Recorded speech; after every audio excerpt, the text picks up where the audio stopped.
Hi, I'm Sam from FarmLab, and today I'll be talking you through the download maps feature, the new offline maps feature in the mobile app. To access this feature, you can do so through the settings screen at the bottom right-hand corner of the map screen in the mobile app. Make sure you're online, importantly, because in order to download it from our servers, you will need to be online initially. In the settings screen, navigate to offline maps under map settings.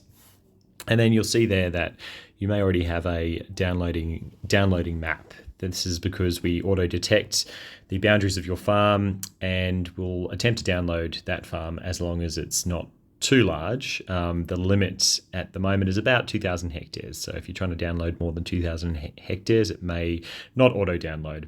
That's okay. I can go in and also select my own map to download, and this will download the base layer. So the trees, the terrain, the dams of the area that I choose. In this case, I might I'll choose this farm here. I might zoom in a little bit, and you can see at the bottom of the screen it's telling me how big the download is going to be. So in this case, it's 21 meg, which is not too big. So that may take 3-4 minutes to download. If I'm trying to download a larger area, if I zoom out a little bit, you can see this is obviously going to take a little bit longer to download, 609 meg as opposed to 21 meg. So just be wary that the larger the area, the longer it will take to download.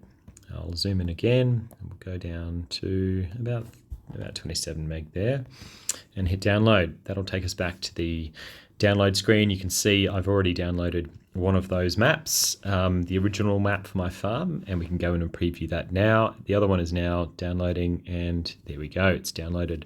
The way the download works is that it will attempt to download to our servers first and then download from our servers to your device. So if you do lose connectivity after you've started that download, you can resume it at a later time. They usually take 2 to 5 minutes for smaller farms. They could take anywhere up to 10 or 15 for any really large areas that you're trying to download. So just bear that in mind. And if we go back and I put my phone on aeroplane mode, you can see the edge of the boundary that I've downloaded if I scroll across, and you can see that there. And now that's going to allow me to see where I'm located in relation to this farm, and it should help me navigate to these sample points a little bit easier, particularly if I'm in an area that's offline. So that's it for the offline maps. We hope you enjoy it.